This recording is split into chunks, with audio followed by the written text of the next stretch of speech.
So I'm Dean, I'm here with Janine, and we're going to be talking about funerals and the importance of funerals for families.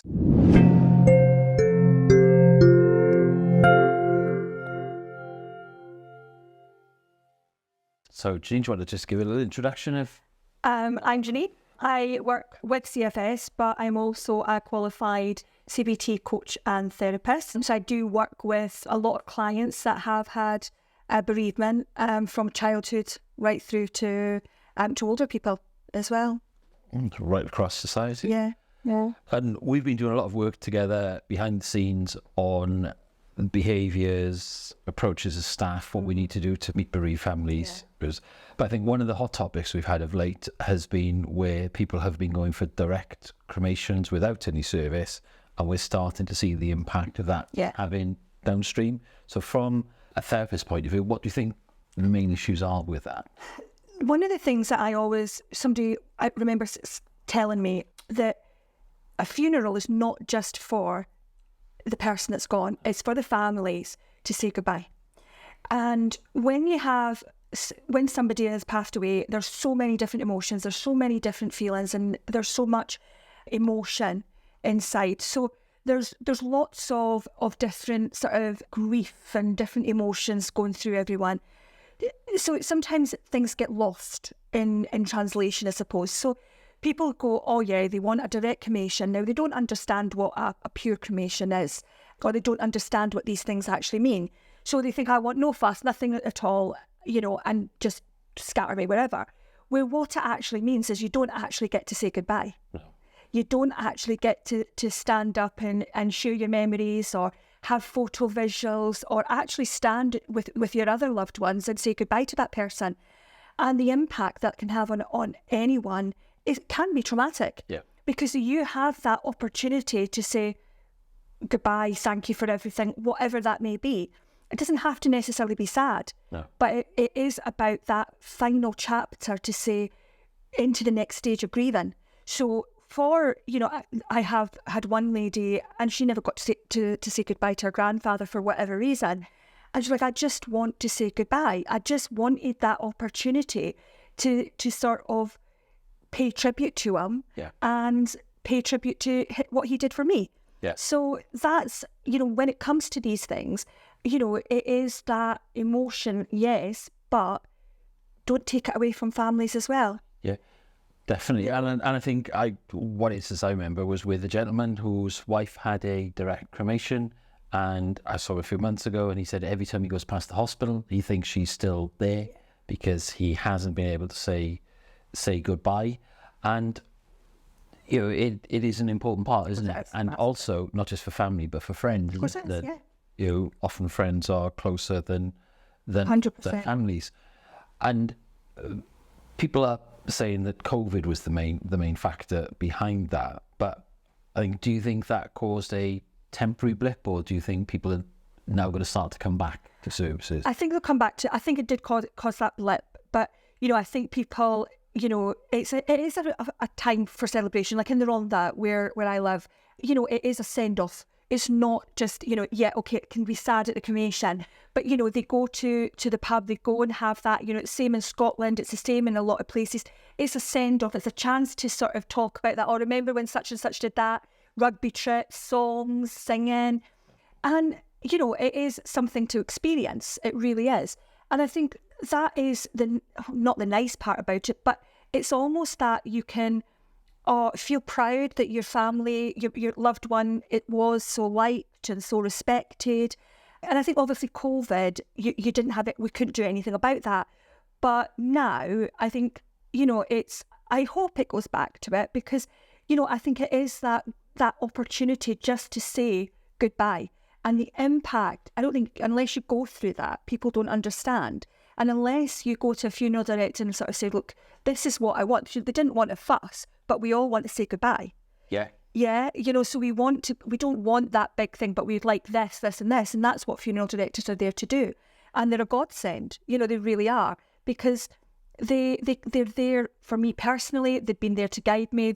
When both my parents died, they were there to sort of help with me to make arrangements, and it took away that stress and that head, Yeah. that head work that what do I do? What do I do?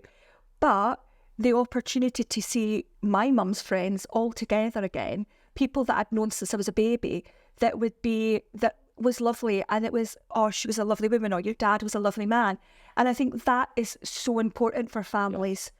And I think we need to understand that in grief, you have to start a healing process, and it's very individual. And that healing process starts from the moment that happens, or even the moment they news that they may have a terminal condition. But having that understanding of they've got the time in between the funeral, and then they have that funeral, you've got that little bit of closure, and then you can go, what does my life look like without that person in it? And that's why the funeral is quite an important part. And that's my own view, but I think you see the impact that people that haven't had the opportunity to say goodbye, it has on them. And it does cause them stress. It does cause them long-term sort of stress and emotional baggage with them. So, it's such an emotive topic, but it's such an important topic. Yes.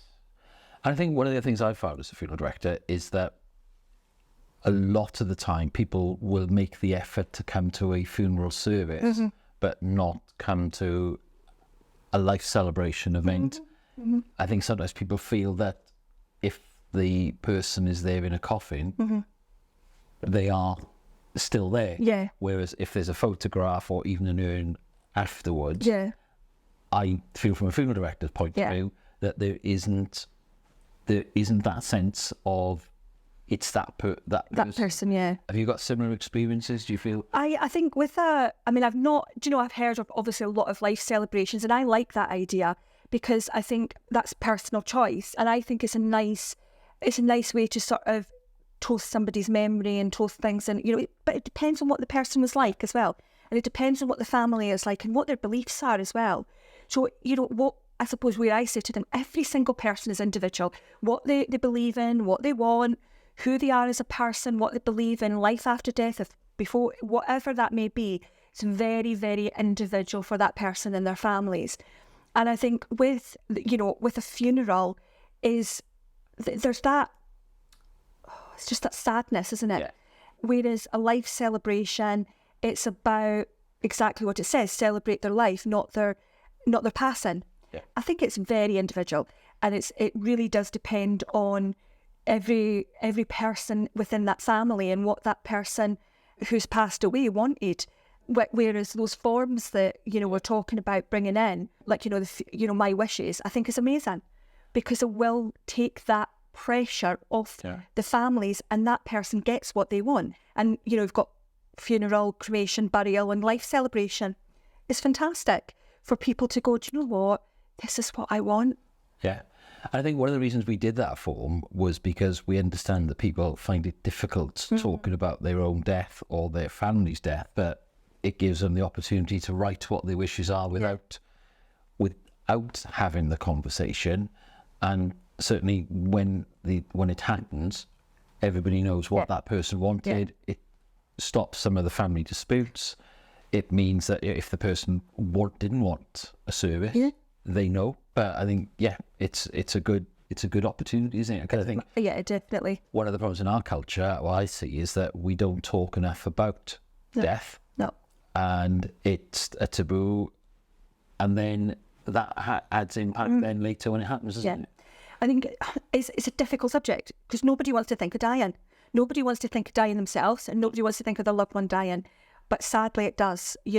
People can go like that in a flash, and from personal experiences, and it's so shock in those that instant. And I think it's so, you don't want to think about it, and nobody wants to think about it. But unfortunately, nobody's getting out of here alive. We all know what's going to happen. So having that opportunity to just give people, look, that's where like plans come into it, where these different sort of pure cremations have come into it, all these different things have come into that, so people get that opportunity. But I think if we talk about it openly, which my mum did, and not be afraid of it, it can take that little bit of, do you know what, I know what they want. I'm not going to sort of like stress about it. This is what they've got. They've got everything there. We know this is how much it's going to be, or whatever that looks like. And I think that is a big, if we could just be, and as I said, in our culture, be a little bit more open. It's like mental health. You know, we still have got that mental health stigma. You know, are we going to ever get away from that?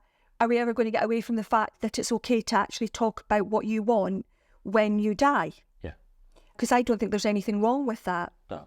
I think it's something that is quite, for me, is quite sort of, I don't know, cathartic in some ways to say, do you know what, this is what I'd like. I live my life to the full. This is what I would like. And I think that's quite, you know, I talk quite openly about things. And as you get older, you start seeing people passing away and things like that. And it becomes more common. You're going to funerals and you do weddings as you get older. But I think as well, it's just having that little bit of peace of mind for the families, and just people being a little bit more open about it, so they can say, do you know what, we know what mum wanted, we know what dad wanted, or, you know, we know what they want, and this is what we're going to do. And I think if we can be that little bit more, I don't know if it would take the trauma away or the pain away, but it might start a healing process a little bit easier. Definitely. And I think the other thing as well is that it doesn't have to be an elaborate ceremony. No. It could be a small private gathering, and finances are a worry to people. But again, with planning and talking, talk about what your budget is, what you want, whether you don't want the money spent.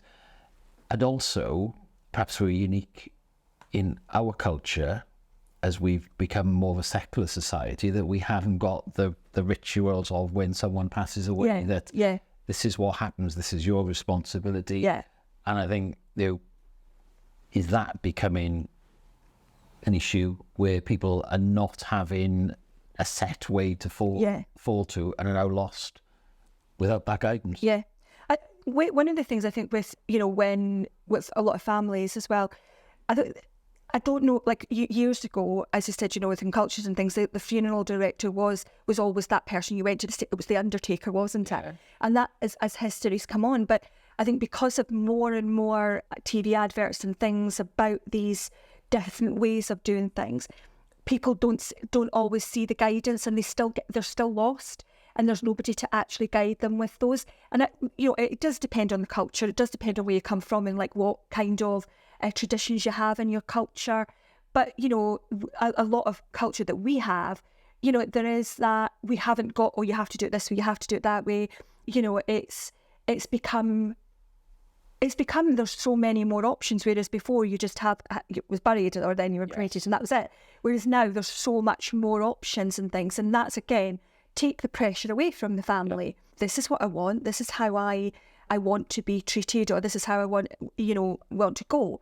And I think that's, again, for the families, I don't know if you unless you go through that, the impact it can have, because the impact long term on anybody dying is horrible. It's so individual, and people don't understand the grief cycle. And we've talked about with the staff about the grief cycle and how families may all be very different. So you go from one family that's sobbing on the floor to somebody laughing and joking, you know, and you obviously have seen so many different types of ways of dealing with grief. So again, it is about being open. It's about being honest, educating people, the more we can talk about it and say, do you know what, it's okay to talk about dying. It's okay to talk about your funeral. It's okay to say, I want this. It's okay to be, I want a life celebration or a living wake or whatever that may look like. It's not a taboo subject anymore. It's okay to talk about. I think with all the people over the years who've taken funeral plans out with us or have planned their funeral, nobody's actually died any sooner as a result of taking the plan out. But when we sat with families, they know exactly what they want. It's not going to happen sooner because you talked about it. And I also think as well, over the years, we've heard people who have lost somebody because they've been physically lost and never turned up. And the impact of them saying, oh, I didn't have a chance to say goodbye. And I think that that's something that might come back with people who've had a direct cremation with no ceremony is that in the future they feel there wasn't something, say, to mark a stage in that 100%. in that grief process. Yeah. And that's why I think, it is important to speak to the funeral directors, to speak to bereavement counsellors, and speak to your family and friends, isn't it? Yeah. Yeah, it's so important that that's closure of a funeral, to say goodbye, listen to words, listening to people's memories. And, that is, you have to guide your life, navigate your life without that loved one in it. But that opportunity just to say goodbye, whatever that may look like. And even for some people, it's, I've been to funerals where they've had, it's been a tragedy, but, somebody wanted to have their say about what happened. And that's okay. But that closure of the funeral, and then the next day, and it's that kind of putting, what does my life look like without this person in it now? Yeah. But I've had that chance to say goodbye. That's why people go to, they want that gravestone, so they want somewhere to mourn, if you like. But also, having the ashes scattered so they can go to a nice place and remember that person. It's what's individual for that person. Yeah.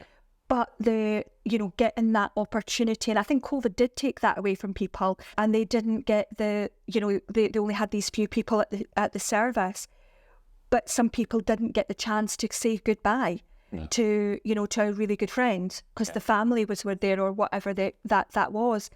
But having that opportunity and that just that minute of that you can say thank you and or raise a toast to them, whatever that looks like, I think is just vital for people, families and friends, just to say goodbye.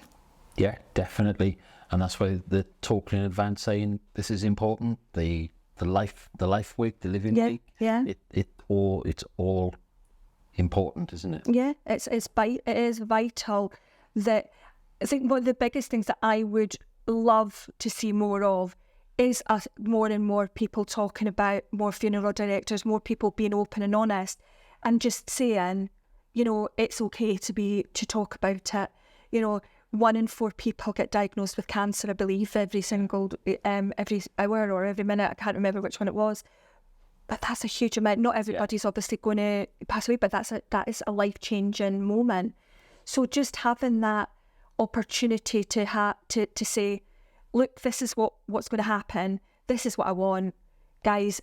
It's paid for. It's planned. It's this. It's that. Whatever.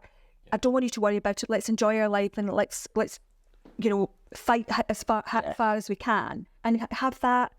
Enjoy the time that you've got and take the pressure away at the end. Definitely. Yeah. Yeah. Definitely.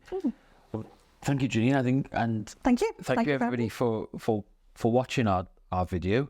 And if there's anything you'd like us to feature in future videos, please just contact us. If you'd like more information about anything that we've spoken about, please just contact us.